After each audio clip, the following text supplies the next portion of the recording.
The first round of the World Cup is over, and while everybody's talking about the results, today I want to talk about the players. Not necessarily the biggest names, some of them are big, but not necessarily. Not necessarily the players who scored the most goals. Well, one of them scored a hat trick, but the players who left the biggest impressions on me.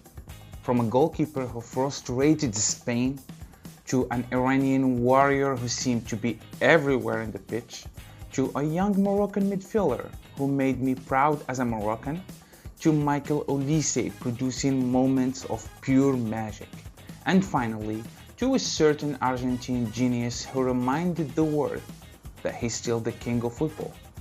These are the 7 players who impressed me the most in round 1 of the 2026 World Cup. Let's begin. Australia's victory over Turkey doesn't happen without Andrew Beach. The goalkeeper was outstanding throughout the game. Every save gave Australia more confidence. Every stop frustrated Turkey even more. Goalkeepers rarely get the attention they deserve, but Beach was one of the biggest reasons Australia started their World Cup campaign with 3 points. Sometimes goalkeeper wins you a match, but Beach did exactly that. The second player is Hwang In-beom, the South Korea engine. South Korea had a fantastic start to their tournament, and Hwang In-beom was the center of everything. A goal, an assist, constant energy, constant movement, but more importantly, he controlled the tempo of the game. Whenever South Korea attacked, Hwang seemed to be involved. Whenever they needed composure, he provided it. It was one of the most complete midfield performances of the first round. And if South Korea continued their impressive start, expect Hwang In-beom to remain one of the tournament's standout performers. Let's be honest, almost nobody expected Cape Verde to take points from Spain. But football doesn't care about expectations. And neither did Vozinha. Spain dominated possession. Of course, it's Spain. They created chances. Spain pushed forward for 90 minutes, but they couldn't find a way past the Cape Verde goalkeeper. Save after save after save.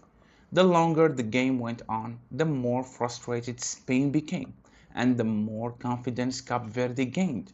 Without Vozinha, Spain probably wins. With Vozinha, Cape Verde earned one of the most shocking results of the opening round.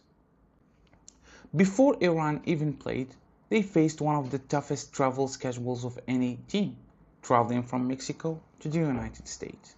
Long flight, long wait, hours spent dealing with customs, conditions that can drain players physically and mentally. Then Ramin Rezaeian stepped onto the pitch and delivered a performance full of character. A goal, an assist, important tackles, leadership, heart, everywhere on the pitch. Rezaeian was involved. This wasn't just talent. This was determination. This was experience. This was a warrior refusing to let his team down. France have world-class players everywhere, but against Senegal, Michael Olise was the one who caught my attention the most. Every touch felt dangerous. Every pass created problems. Every dribble made defenders nervous. Some players play football, others entertain. Olise did both. He scored, he created chances, and he constantly looked like France's most unpredictable player. If he continues at this level, he could become one of the stars of the entire tournament. Um, I won't lie. As a Moroccan, this performance touched me more than any other player. Ayoub Bouaddi against Brazil, one of the favorites to win the World Cup, one of the biggest stages in the football, and a young midfielder looked completely fearless. He demanded the ball. He played with so much confidence. He showed maturity beyond his years. Most young players would hide against Brazil. Bouaddi looked like he belonged. Every pass had purpose. Every touch showed equality and quality. Every duel showed personality. The result against Brazil was fantastic, but seeing a young Moroccan talent perform like that gave me even more hope for the future. For me personally, this one is the most exciting performances of the entire first round. And finally, Lionel Andres Messi. At 39 years old, still doing things that nobody else can do. Every tournament, we ask the same questions. Is this finally the World Cup where age catches up to him? Can he still dominate games? Can he still be the difference maker? And every tournament, he answers the same way.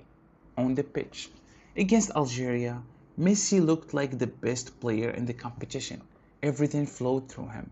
Every attack became more dangerous when he touched the ball. The vision, the passing, the movement, the intelligence. It was all there. A hat-trick. He scored 3 goals against a team that was expected to be very compact against him in the defense. And all what we can say is the king is still on the throne. That was it for me, guys. If you enjoy the World Cup content, don't forget to like and subscribe, and see you on the next one. Peace.